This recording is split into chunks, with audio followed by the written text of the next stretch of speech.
ಓಂ ನಮೋ ಭಗವತೆ ವಾಸುದೇವಾಯ. ಓಂ ನಮೋ ಭಗವತೆ ವಾಸುದೇವಾಯ. ಓಂ ನಮೋ ಭಗವತೆ ವಾಸುದೇವಾಯ. ನಾರಾಯಣ ನಮಸ್ಕೃತ್ಯಂ ನರಂ ಚೈವ ನರೋತ್ತಮಂ ದೇವೀಂ ಸರಸ್ವತಿಂ ವ್ಯಾಸಂ ತತೋ ಜಯಉದಿರ ನಷ್ಟಪ್ರಾಯೇಷ ಭದ್ರೇಷ್ ನಿತ್ಯಂ ಭಾಗವತ ಸೇವೆಯ ಭಗವತಿ ಉತ್ತಮ ಶ್ಲೋಕೆ ಭಕ್ತಿರ್ವದಿನ ಶುಭಂ ಕರೋತಿ ವಾಚಾಲ್ ಮಂಗಂ ಲಂಗಾಯತೆ ಹಿರಿಮತ್ಕರ್ಪತಮಹಂ ವಂದೇ ಶ್ರೀಗುರು ದೀನತಾರಿಣಂ ಪರಮಾನಂದಮಾಧುಂ ಶ್ರೀ ಚೈತನ್ಯೇಶ್ವರಮೋ ಮಗ್ನತುಮಿರಂಧಸ್ಯ ಜ್ಞಾನರತ್ನಸಲಾಖ್ಯ ಚಕ್ಷುರ್ಮಿಲಿತಮೇನ ತಸ್ಮೈ ಶ್ರೀ ಗುರುವೇ ನಮಃ. ನಮೋ ವಿಷ್ಣುಪದೇ ಕೃಷ್ಣ ಪ್ರಸವರ ಶ್ರೀಮತಿ ಜಯಪತಾವ ಸ್ವಾಮಿ ನಮೋ ಚರ್ಮತನ್ವರವರತಂ ತಾನಗರ ಗ್ರಾಮಧಾರಣ ನಮೋ ವಿಷ್ಣುಪದೇ ಕೃಷ್ಣ ಪ್ರಸವಪದೇ ಭಕ್ತಿ ವೇದಾಂತ ಸ್ವಾಮಿ ನಮೋ ನಮಸ್ತೆ ಸರಸ್ವತಿ ದೇವಿ ಗೌರವವನ್ನು ಪ್ರಚಾರ ನಿರ್ವಿಶೇಷ ಶೂನ್ಯವಾದಿ ಭಾಷಾತಿ ದೇಶಧಾರಣ ಜಯ ಶ್ರೀ ಕೃಷ್ಣ ಚೈತನ್ಯ ಪ್ರಭು ನಿತ್ಯಾನಂದ ಶ್ರೀ ಅದ್ವೈತ ಗದಾಧರ ಶ್ರೀವಾಸದಿ ಗೌರವ ಭಕ್ತವೃಂದ. Hare Krishna Krishna Krishna Hare Hare Hare Rama Rama Rama Hare Hare. Hare Krishna. Srimad Bhagavatam 10th canto 3rd chapter.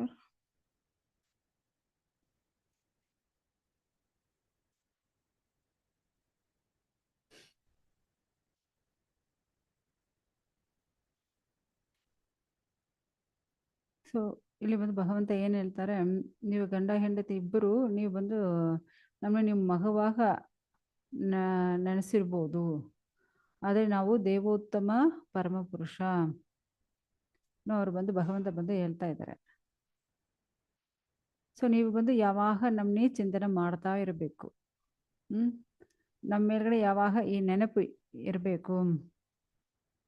So ಆ ಥರ ನೀವು ನನ್ನ ಮೇಲ್ಗಡೆ ಚಿಂತನೆ ಮಾಡ್ತಾ ಇದ್ರೆ ನೀವು ನಿಶ್ಚಯವಾಗ ಎಲ್ಲಿ ಹೋಗ್ತೀರಾ? ಆಧ್ಯಾತ್ಮಿಕ ಲೋಕ ಹೋಗ್ತೀರಾ.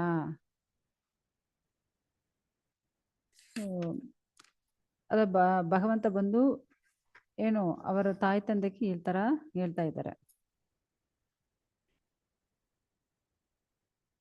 ಸೊ ಈ ಥರ ಭಗವಂತ ಅವರ ತಾಯಿ ತಂದೆಗೆ ಹೇಳಿದೆ, ಈ ಥರ ಉಪದೇಶ ಎಲ್ಲ ಕೊಟ್ಟಿದ ಮೇಲ್ಗಡೆ ಭಗವಂತ ಮೌನ ಇದ್ರು. ಆಮೇಲೆ ಅವರು ಬಂದು ಒಂದು ಸಾಮಾನ್ಯ ಮಹು ಥರ, ಯಾಕಂದರೆ ಇಷ್ಟು ತಕ್ಕ ಅವರು ಅಷ್ಟೊಂದು ದೊಡ್ಡ ರೂಪಲ್ಲಿ ಭಗವಂತ ದರ್ಶನ ಕೊಡ್ತಾ ಇದ್ರು. ಇವಾಗ ಒಂದು ಸಾಮಾನ್ಯ ಮಹು ಥರ ರೂಪ ಬದಲಾಯಿಸ್ಕೊಂಡು ಬಿಟ್ಟಿದ್ದಾರೆ ಭಗವಂತ. ಸೊ ಬದಲಾಯಿಸ್ಕೊಂಡು, ಯಾಕಂದರೆ ಭಗವಂತನೇ ಕೃಷ್ಣಸ್ತು ಭಗವಾನ್ ಸ್ವಯಂ ಇಲ್ವಾ. ಸೊ ಭಗವಂತ ಸ್ವಯಂ ಭಗವಂತ ಇವರೇ. ಸೊ ಯಾರೊಬ್ಬರು ಭಗವಂತನೇ ನೆನೆಸ್ಕೊಳ್ತಾ ಇದ್ದಾರೋ, ನಾಮ ಸಂಕೀರ್ತನ ಮಾಡ್ತಾ ಇದ್ದಾರೋ, ಸೊ ಅವರೆಲ್ಲ ಖಂಡಿತ ಭಗವಂತ ಲೋಕಕ್ಕೆ ಹೋಗ್ತಾರೆ.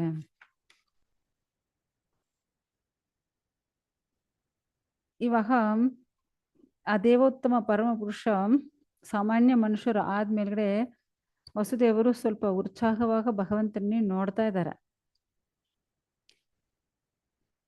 ಯಾಕಂದ್ರೆ ಇವಾಗ ಸಾಮಾನ್ಯ ಆ ಮಹು ಥರ ಆದ್ಮೇಲೆ ಇವಾಗ ಮಗುನ ರಕ್ಷಣೆ ಮಾಡಬೇಕಲ್ವಾ. ಇವಾಗ ಯೋಗ ಮಾಯೆ ಶಕ್ತಿಯಿಂದು ಏನಾಯ್ತು, ಅಲ್ಲಿ ಇರೋ ಜೈಲೆಲ್ಲ ಓಪನ್ ಆಗ್ತಾ ಇದೆ. ಅದೇ ಥರ ಅಲ್ಲಿ ನಂದ ಮಹಾರಾಜ್ ಮನೆಯಲ್ಲಿ ಆ ಯೋಗ ಮಾಯೆ ಒಂದು ಮಗಳು ಥರ ಹುಟ್ಟಿದಾಳೆ. ಇಲ್ಲಿ ಭಗವಂತ ಹುಟ್ಟಿದ್ದಾರೆ, ಅಲ್ಲಿ ಯೋಗ ಮಾಯೆ ಮಗಳು ಆಗ ನಂದ ಮಹಾರಾಜ ಯಶೋದಕ್ಕೂ ಹುಟ್ಟಿದಾಳೆ. ಸೊ ಇಲ್ಲಿ ಯೋಗಮಾಯ ಅನುಗ್ರಹ ಇಂದು ಎಲ್ಲ ಏನು ಸೋಲ್ಜರ್ಸು ಅಲ್ಲಿರೋ ಎಲ್ಲ ಕಾವಲರುಗಳು ಎಲ್ಲ ನಿದ್ರೆ ಮಾಡಿಬಿಟ್ಟಿದ್ದಾರೆ. ಯಾರಿಗೇನೇ ಗೊತ್ತಾಗಿಲ್ಲ, ಎಲ್ಲ ಅಷ್ಟು ನಿದ್ರೆಯಲ್ಲಿ ಹೋಗ್ಬಿಟ್ಟಿದ್ದಾರೆ. ಆವಾಗ ಭಗವಂತ ಏನ್ ಮಾಡ್ತಾರೆ ನೋಡಿ, ಆಕ್ಚುಲಿ ಅದು ಪೂರ್ತಿ ಕತ್ತಲು, ನೈಟ್ 12 o'clock. ಆ ಕತ್ತಲ್ಲಿ ಸೂರ್ಯ ಉದಯ ಆಗೋ ತರ ಭಗವಂತ ಹುಟ್ಟುಬಿಟ್ಟಿದ್ದಾನೆ. ಸೊ ಅಲ್ಲಿರೋ ಆ ಜೈಲು ಏನು, ಆ ಕಪ್ಪಿನ ಜೈಲು, ಆ ಅಯನ್ ಮಾಡಿದ ಆ ಜೈಲು, ಅಲ್ಲಿರೋ ಲಾಕ್ ಎಲ್ಲ ಓಪನ್ ಆಯ್ತು. ಓಪನ್ ಆಗಿ ಅಲ್ಲಿ ಬಂದು ಇವರು ಆಚೆ ಮಗುನ ಎತ್ಕೊಂಡು ಹೋಗ್ತಾ ಇದ್ದಾರೆ. ಮಳೆ ಬರ್ತಾ ಇದೆ. ಆ ದೇವೋತ್ತಮ ಪರಮ ಪುರುಷನು ಅವ್ರು ಎತ್ಕೊಂಡು ಹೋಗ್ತಾ ಇರುವಾಗ ಅಲ್ಲಿ ಏನ್ ಆಗ್ತಾ ಇದೆ, ಭಗವಂತ ಮಳೆ ಅವ್ರ ಮೇಲ್ಗಡೆ ಬೀಳ್ತಾ ಇದೆ ಅಲ್ವಾ. ಸೊ ಅಲ್ಲಿ ಬಂದು ಅನಂತ ಶೇಷನು ಅವ್ರು ಬಂದ್ಬಿಟ್ಟಿದ್ದಾರೆ. ಯಾಕಂದ್ರೆ ಭಗವಂತ ಈ ತರ ಮಳೆಯಲ್ಲಿ ಬರಕ್ಕಾಗತ್ತಾ? ಸೊ ಅವ್ರಿಗೂ ಒಂದು ಗೊಡೆ ತರ, ಅಂಬ್ರೆಲಾ ತರ ಅವರು ಈ ತರ ರಕ್ಷಣೆ ಮಾಡ್ಕೊಳ್ತಾ ಬರ್ತಾ ಇದ್ದಾರೆ. ಸೊ ಆ ವಸುದೇವರು ಬ್ಯಾಕ್ ಸೈಡೇ ಅವರು ಒಂದು ಗೊಡೆ ತರ ಬರ್ತಾ ಇದ್ದಾರೆ. ಮಹು ಮೇಲ್ಗಡೆ, ಕೃಷ್ಣನ್ ಮೇಲ್ಗಡೆ ನೀರು ಬೀಳಬಾರದು. ಇವಾಗ ಇಂದ್ರದೇವ ಕಳಿಸಿಬಿಟ್ಟಿದ್ದಾನೆ ಮಳೆ ಬರ್ಬೇಕು, ಆ ತರ ಮಳೆ ಬರ್ತಾ ಇದೆ ಅಂತೆ. ಯಮುನಾ ನದಿಲಿ ಅಷ್ಟು ಭಯಂಕರ ಪ್ರವಾಹ, ಅಷ್ಟೊಂದು ನೀರು ಹೆಚ್ಚಾಗ ಬರ್ತಾ ಇದೆ. ಆ ಮಳೆ ನೀರಲ್ಲಿ, ಯಾಕಂದ್ರೆ ಪ್ರವಾಹ ಅಂದ್ರೆ ನಿಮ್ಗೆ ಗೊತ್ತು, ಅಷ್ಟು ನೀರು, ಸಾಮಾನ್ಯ ನೀರಲ್ಲ, ಅಷ್ಟು ನೀರು ಬರ್ತಾ ಇದೆ. ಆ ನೀರು ಒಳಗಡೆ ಯಾವ ತರ ಈ ಮಗುನ ಎತ್ಕೊಂಡು ಹೋಗೋದು ಅವ್ರಿಗೂ ಏನ್ ಗೊತ್ತಾಗೋದೇ ಇಲ್ಲ. ಆದ್ರೆ ಮಗುನ ರಕ್ಷಣೆ ಮಾಡ್ಬೇಕಲ್ವಾ? ಯಾವ ತರ ಶ್ರೀ ರಾಮಚಂದ್ರ ಮೂರ್ತಿ ಹಿಂದೂ ಮಹಾಸಮುದ್ರ, ಇಂಡಿಯನ್ ಓಷನ್ನಿ ಯಾವ ತರ ಒಂದು ಬ್ರಿಡ್ಜ್ ತರ ಕಟ್ಟಿದಾರೋ, ಇವಾಗ ಆ ತರ ಇವರು ಮತ್ತೆ ನೀರ್ ಒಳಗಡೆ ಹೋಗ್ತಾ ಇದ್ದಾರೆ. ಯಾಕಂದ್ರೆ ಮಗುನ ರಕ್ಷಣೆ ಮಾಡಬೇಕು. ಈ ಪ್ರವಾಹ ಎಲ್ಲ ನೋಡಿದ್ರೆ ಈ ಕತ್ತಲ್ಲಿ ಏನಾಗಲ್ಲ, ಮಗುನಿ ರಕ್ಷಣೆ ಮಾಡಬೇಕು ಅವ್ರು ಹೋಗ್ತಾ ಇದ್ದಾರೆ. ಯಾವ ತರ ಸಮುದ್ರ ಬಳಿ ಬಿಟ್ಟಿತ್ತು ಯಾರಿಗೂ, ರಾಮಚಂದ್ರನಿಗೂ, ಅದೇ ತರ ಇಲ್ಲಿ ನಂದಮಹಾರಾಜ್ ಮನೆಗೆ ಹೋಗೋ ಈ ದಾರಿಲಿ ಇರೋ ಆ ನದಿ ನೀರು ಪೂರ್ತಿ ವಸುದೇವರ್ಗೆ ಆ ತರ ಜಾಗ ಬಿಡ್ತಾ ಇದೆ. ಇವಾಗ ಈ ಸೈಡ್ ಇಂದ ಆ ಸೈಡ್ ನಂದ ಮಹಾರಾಜ್ ಮನೆಗೆ ಅವ್ರು ಹೋಗ್ತಾರೆ. ಯಾರು? ವಸುದೇವರು. ಅಲ್ಲಿ ಎಲ್ಲರೂ ನಿದ್ರೆ ಮಾಡ್ತಾ ಇದ್ದಾರೆ. ಅಲ್ಲಿ ಯಶೋಧ ಅದ ನಂದ ಮಹಾರಾಜ್ ಯಶೋಧ ಮನೆಗೆ ಹೋಗ್ತಾರೆ ಇವರು. ಅಲ್ಲಿ ಯಶೋಧ ಹತ್ರ ಯೋಗಮಾಯೆ ಅಂಶವಾಗ ಹುಟ್ಟಿರೋ ಒಂದು ಮಗಳು ಇದ್ದಾಳೆ. ಸೊ ಇವ್ರೇನ್ ಮಾಡ್ತಾರೆ, ಆ ಕೃಷ್ಣನ್ನಿ ಅಲ್ಲಿ ಇಟ್ಬಿಟ್ಟು ಆ ಮಗುನಿ ಎತ್ಕೊಂಡ್ ಬರ್ತಾರೆ, ಆ ಹೆಣ್ಮಗುನಿ ಎತ್ಕೊಂಡ್ ಬರ್ತಾರೆ. ಎತ್ಕೊಂಡ್ ಬಂದು ಮತ್ತೆ ಅವರ ಜೈಲ್ ಒಳಗಡೆ ಹೋದ್ಮೇಲೆ ಇವಾಗ ನೋಡಿ, ಇವರು ಹೋಗಿರೋದು ಯಾರಿಗೂ ಗೊತ್ತಾಗಿಲ್ಲ, ಮಗುನಿ ಚೇಂಜ್ ಮಾಡಿದ್ದು ಗೊತ್ತಾಗಿಲ್ಲ. ಇವರು ಗಂಡ್ ಮಗುನಿ ಇಟ್ಬಿಟ್ಟು ಹೆಣ್ಮಗುನಿ ಎತ್ಕೊಂಡ್ ಬಂದಿದ್ದಾರೆ, ಯಾರ್ಕೆ ಗೊತ್ತಾಗಿಲ್ಲ. ಇವಾಗ ವಸುದೇವರು ಮತ್ತೆ ದೇವಕಿ ಇರೋ ಆ ಜೈಲ್ ಒಳಗಡೆ ಆ ಹೆಣ್ಮಗುನಿ ಎತ್ಕೊಂಡು ಬಂದ್ಮೇಲೆ ಮತ್ತೆ ಅವರು ಅಲ್ಲಿ ಇರೋ ಆ ಜೈಲು ಎಲ್ಲ ಲಾಕ್ ಆಗ್ಬಿಟ್ಟಿದೆ. ಮತ್ತೆ ಆ ಚಂಗಳಿ ಎಲ್ಲ ಮತ್ತೆ ಅವ್ರನ್ನೇ ಲಾಕ್ ಆಗ್ಬಿಟ್ಟಿದೆ. ಎಲ್ಲ ಮುಂದೆ ಯಾವ ತರ ಇತ್ತು ಆ ತರ ಆಯ್ತು. ಇವಾಗ ಯೋಗ ಮಾಯೆ ಅಳೆಗೆ ಶುರು ಮಾಡ್ತಾಳೆ. ಇವಾಗ ಮಗು ಹುಟ್ಟಿರೋ ತರ ಆ ಮಗು ಅಳುವಾಗ ಎಲ್ಲರಿಗೂ ಗೊತ್ತಾಯ್ತು, ಓ ಮಗು ಹುಟ್ಟಿಬಿಟ್ಟಿದೆ. ಎಲ್ಲರೂ ಇವಾಗ ನಿದ್ರೆಯಿಂದ ಎಲ್ಲರೂ ಎದ್ದೊಳುತ್ತಾರೆ. ಸೊ ಇವಾಗ ನಮಗೂ ಫಸ್ಟ್ ಏನೋ ಈ 3rd ಅಧ್ಯಾಯ ಕಂಪ್ಲೀಟ್ ಆಯ್ತು. 4th ಅಧ್ಯಾಯ ಕಂಸರಾಜನ ಅಕ್ರಮಗಳು. ಸೊ ಕಂಸರಾಜ ಏನೇನು ಅಕ್ರಮ ಮಾಡಿದಾನೆ ಅದ್ರ ಬಗ್ಗೆ ನಾವು ಈ 4th ಅಧ್ಯಾಯಲ್ಲಿ ನೋಡಬೇಕು. ಇದೊಂದು 46 ಶ್ಲೋಕಗಳಿದೆ. ಒಂದು 20 ಶ್ಲೋಕ ಇವತ್ತು ನೋಡ್ಬಿಡೋಣ.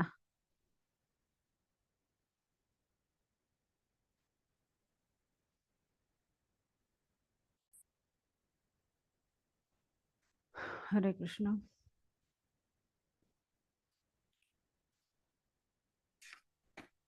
ಸೊ ನಾವು ಇವಾಗ 4ನೇ ಅಧ್ಯಾಯ ಕಂಸರಾಜನ ಅಕ್ರಮಗಳು.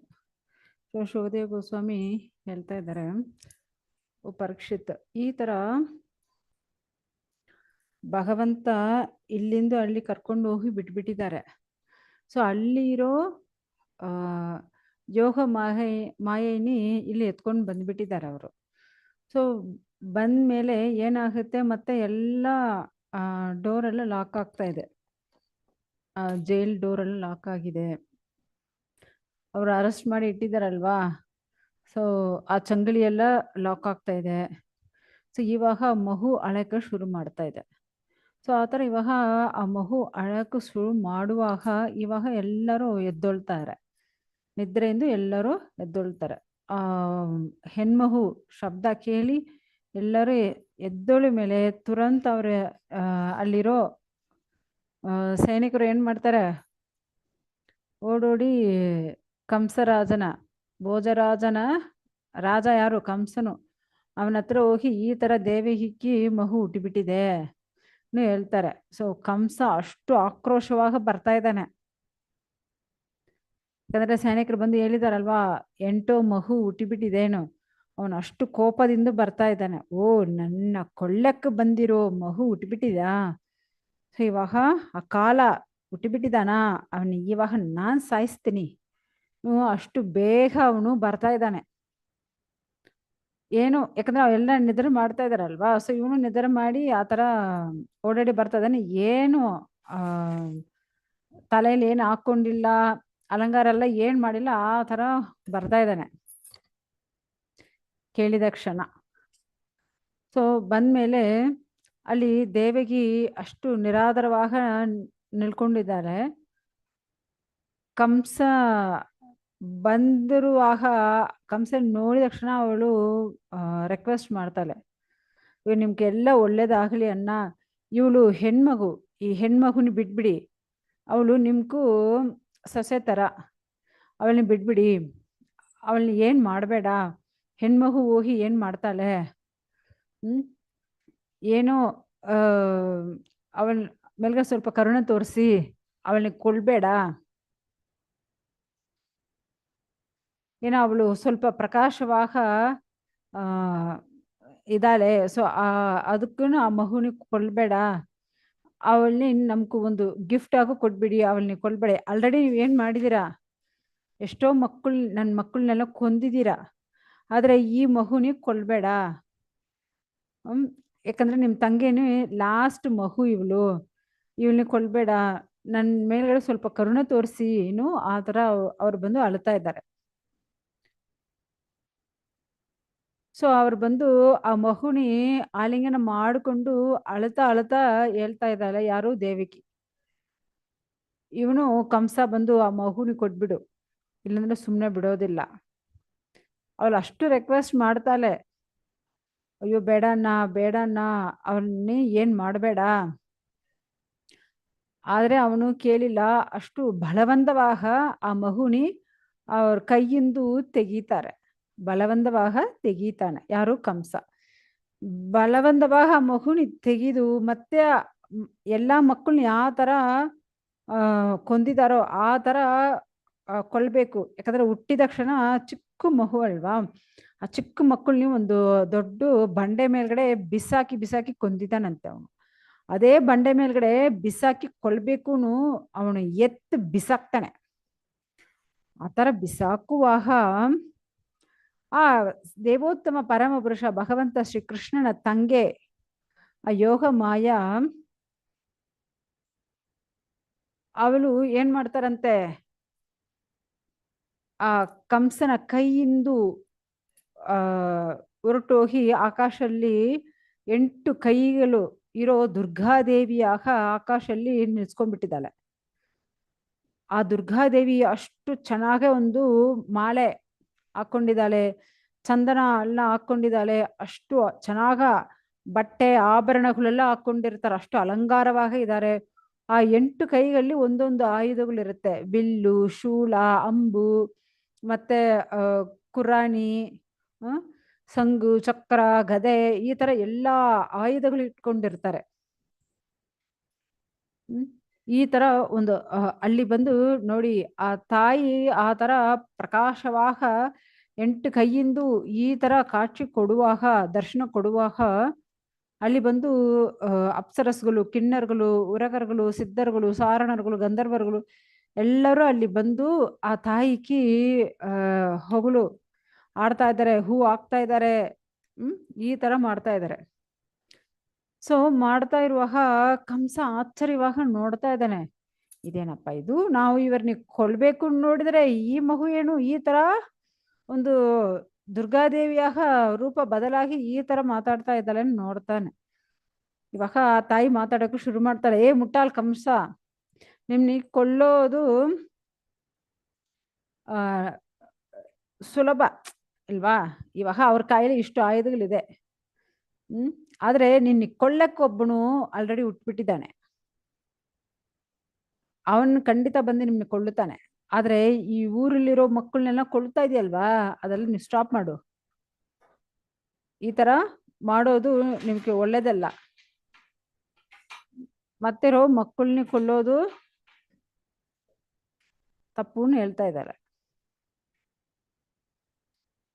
ಸೊ ಈ ಕಂಸ ಯೋಗ ಮಾಯನೇ ನೋಡ್ತಾ ಇದ್ದಾನೆ.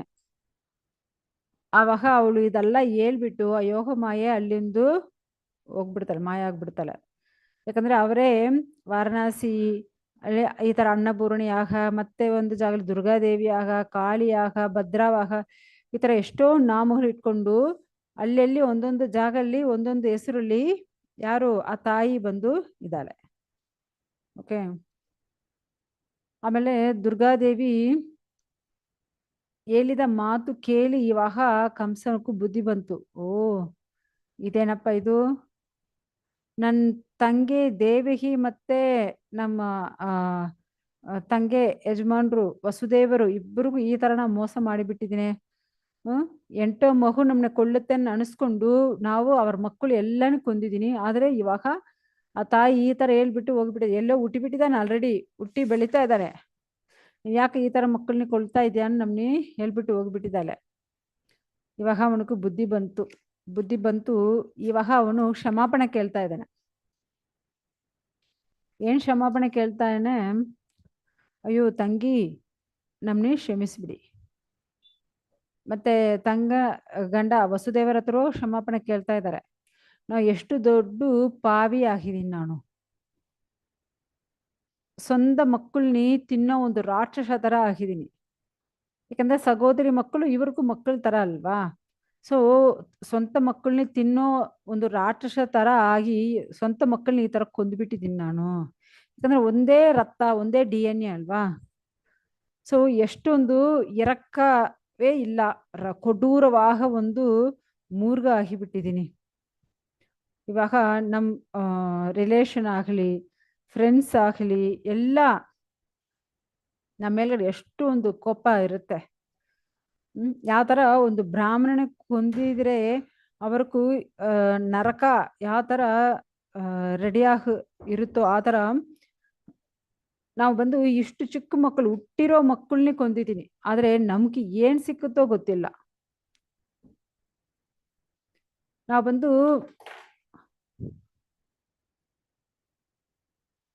ಬಂದು ಸಾಮಾನ್ಯ ಮನುಷ್ಯರೇ ಸುಳ್ಳು ಹೇಳ್ತಾರೆ ಅನ್ಕೊಂಡಿದ್ದೀನಿ. ಆದ್ರೆ ಆಕಾಶವಾಣಿ ಸುಳ್ಳು ಹೇಳಿಬಿಟ್ಟಿದೆ ನೋಡಿ. ಯಾಕಂದ್ರೆ ಆಕಾಶವಾಣಿ ಹೇಳಿದೆ ಅಲ್ವಾ, ನಿಮ್ 8 ಮಗು ನಮ್ನೆ ಕೊಳ್ಳುತ್ತೇನು, ಅದಕ್ಕೆ ಅಲ್ವಾ ನಾವು ಈ ತರ ನಿಮ್ನ ಜೈಲ್ ಹಾಕಿ ಈ ತರ ಒಂದೊಂದು ನಿಮ್ಗೆ ಹುಟ್ಟಿರೋ ಒಂದೊಂದು ಮಗು ನಾವು ಕೊಂದಿದ್ದೀನಿ. ಆದ್ರೆ ಇವಾಗ ಆಕಾಶವಾಣಿಯೇ ಏನು ಸುಳ್ಳು ಹೇಳಿಬಿಟ್ಟಿದೆ. ಅದು ಮಾತು ಕೇಳಿ ಈ ತರ ನನ್ನ ತಂಗಿಗೆ ಹುಟ್ಟಿರೋ ಎಲ್ಲಾ ಮಕ್ಕಳನ್ನೇ ನಾವು ಕೊಂದ್ಬಿಟ್ಟಿದ್ದೀನಿ.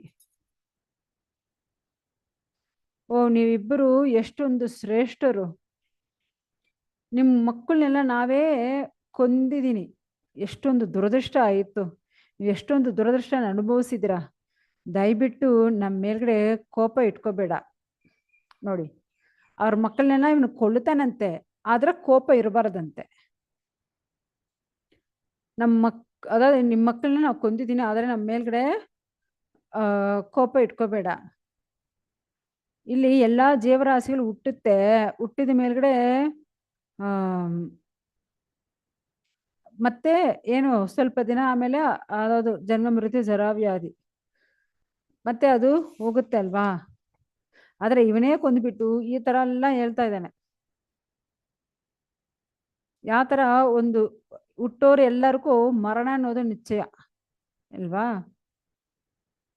ಯಾವ ತರ, ಯಾಕಂದ್ರೆ ಈ ಶರೀರ ಏನು ಪಂಚಭೂತದಿಂದ ಬಂದಿರೋದು, ಮತ್ತೆ ತೀರೋದ್ಮೇಲೆ ಪಂಚಭೂತದಲ್ಲಿ ಹೋಗಿ ಸೇರ್ಕೊಂಡ್ಬಿಡುತ್ತೆ. ಸೊ ಅದೇ ಇಲ್ಲಿ ಅವನು ಎಷ್ಟೊಂದು ಫಿಲಾಸಫಿ ಮಾತಾಡ್ತಾ ಇದ್ದಾನೆ ನೋಡಿ. ಯಾವ ತರ ಈ ಭೌತಿಕ ಲೋಕದಲ್ಲಿ ಎಲ್ಲಾ ವಸ್ತುಗಳು ಉತ್ಪತ್ತಿ ಆಗುತ್ತೆ, ಮತ್ತೆ ಅದು ನಾಶ ಆಗುತ್ತೆ. ಯಾವ ತರ ಒಂದು ಮಣ್ಣಿನ ಮಡಕೆ ಇಲ್ಲಾಂದ್ರೆ ಪಾಟು ಬೊಮ್ಮೆಗಳು ಇದೆಲ್ಲ ಇರುತ್ತೆ, ಮತ್ತೆ ಅದು ಒಡೆದೋಗಿ ಮತ್ತೆ ಅದು ಮಣ್ಣಾಗ್ಬಿಡುತ್ತೆ. ಆ ಥರ ಈ ಬಂಧದಲ್ಲಿರೋ ಅಟ್ಯಾಚ್ಮೆಂಟಲ್ಲಿರೋ ಈ ಜೀವರಾಶಿಗಳು ಸ್ವಲ್ಪ ದಿನ ಆಮೇಲೆ ಮತ್ತೆ ಅದು ತೀರೋಗ್ಬಿಡುತ್ತೆ.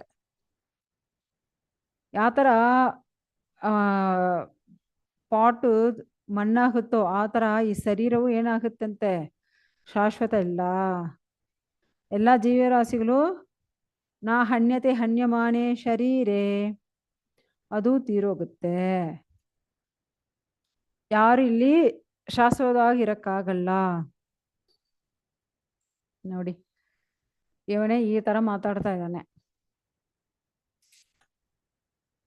ಹುಟ್ಟೋರು ಎಲ್ಲರಿಗೂ ಸಾವು ನಿಶ್ಚಯ ಅಂತ ಮಾತಾಡ್ತಾ ಇದ್ದಾನೆ. ಸೊ ಯಾರೊಬ್ರು ಈ ಶರೀರ ತಗೊಳ್ತಾರೆ, ಈ ಆತ್ಮ ಯಾವ ಶರೀರ ತಗೊಳ್ತೋ ಆ ಶರೀರಲ್ಲಿ ನಿತ್ಯವಾಗಿರಕ್ಕಾಗಲ್ಲ. ಏನೋ ಅಧಿಕ ಪಕ್ಷ ಒಂದು 100 ವರ್ಷ ಇರ್ಬೋದು ಅಷ್ಟೇ, ಆಮೇಲೆ ಆ ಶರೀರ ಬಿಡಲೇಬೇಕು. ಸೊ ಆ ಥರ ನಾವು ಆದರೆ ಅಟ್ಯಾಚ್ಮೆಂಟ್ ಇರಬಾರದು. ನಾವು ಈ ಕುಟುಂಬ, ಸಮುದಾಯ, ದೇಶ ಈ ಥರ ಅಟ್ಯಾಚ್ಮೆಂಟ್ ಇರಬಾರದು. ಯಾಕಂದರೆ ಎಲ್ಲರೂ ನಾವು ಬಿಟ್ಬಿಟ್ಟು ಹೋಗಲೇಬೇಕಾಗುತ್ತೆ. ಯಾರೊಬ್ಬರು ಇಲ್ಲಿ ಬಂದು ಶಾಶ್ವತವಾಗಿ ಇರೋಕ್ಕಾಗಲ್ಲ. ನೋಡಿ, ಇವನು ಹಸುರನಾಗಿ ಇದ್ರೇನು ಅವನು ಯಾವ ಥರ ಒಂದು ಫಿಲಾಸಫಿ ಮಾತಾಡ್ತಾ ಇದ್ದಾನೆ ನೋಡಿ ಅಲ್ವಾ. ಯಾರು ಈ ಶರೀರದಲ್ಲಿ ನಿತ್ಯವಾಗಿ ಇರೋಕ್ಕಾಗಲ್ಲ.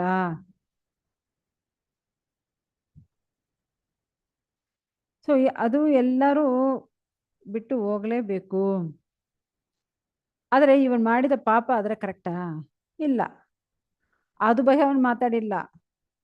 ಹುಟ್ಟೋರೆಲ್ಲ ತೀರೋಗ್ತಾರೆ, ಆ ಥರ ನಿಮ್ಮ ಮಕ್ಕಳು ಹೋಗಿದ್ದೇನೆ ಅನಿಸ್ಕೊಂಡ್ಬಿಡಿ, ಆ ಥರ ಒಂದು ಮಾತು ಹೇಳ್ತಾ ಇದ್ದಾನೆ. ಅದೇ ಅವ್ರ ತಂಗಿ ಕೇಳ್ತಾ ಇದ್ದಾರೆ, ಅಯ್ಯೋ ನಿಮ್ಗೆ ಮಂಗಳ ಉಂಡಾಗಲಿ. ಇವಾಗ ಏನೋ ದೇವರು ಈ ಥರ ನಮ್ಮ ಜೀವನದಲ್ಲಿ ನಡೆದು ಬಿಟ್ಟಿದೆ, ಏನು ಇದೆಲ್ಲ ನಮ್ಮ ಕೈಯಲ್ಲಿಲ್ಲ, ಏನು ನಡೀತಾ ಇದೆಯೋ ಎಲ್ಲ ಭಗವಂತ ಅನುಗ್ರಹದಿಂದ ನಡೀತಾ ಇದೆ. ಆದ್ರೆ ನೀವು ಇಷ್ಟೊಂದು ಕಷ್ಟ ಅನುಭವಿಸಿದಿರ, ಕೆಟ್ಟ ಫಲ ಎಲ್ಲ ಅನುಭವಿಸ್ಬಿಟ್ಟಿದ್ದೀರ.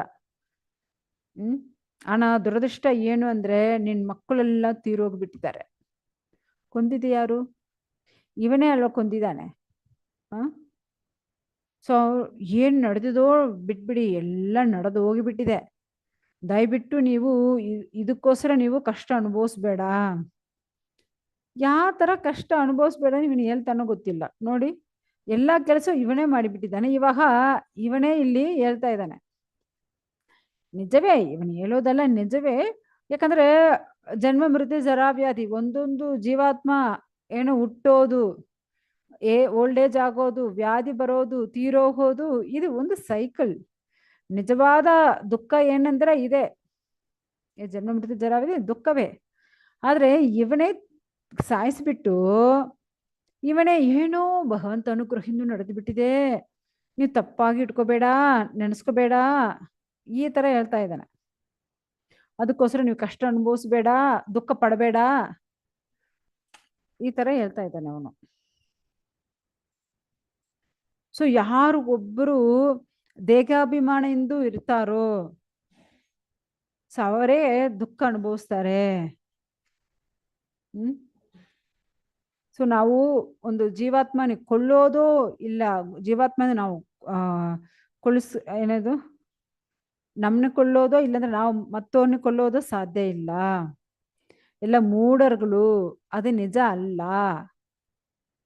ಯಾಕಂದ್ರೆ ಆತ್ಮನ ಯಾರು ಕೊಳ್ಳಕ್ಕಾಗಲ್ಲ. ನೋಡಿ, ಎಲ್ಲ ನಡೆಯೋದು ಭಗವಂತ ಅನುಗ್ರಹದಿಂದ ನಡೀತಾ ಇದೆ. ಯಾಕಂದ್ರೆ ಈ ಭೌತಿಕ ಲೋಕದಲ್ಲಿ ಸುಖ ದುಃಖ ಲಾಭ ನಷ್ಟ ಎಲ್ಲ ಈ ತರ ಎರಡುಗಳೇ ಬರುತ್ತೆ.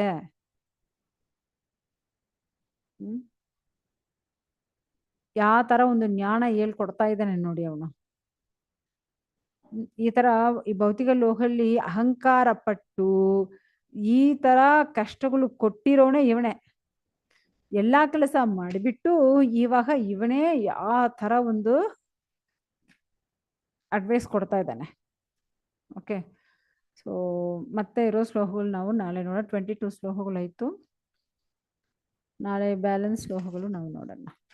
ಓಕೆ, ಹರೇ ಕೃಷ್ಣ. ಏನಾದರೂ ಪ್ರಶ್ನೆ ಇದ್ದರೆ ಕೇಳ್ಬೋದು.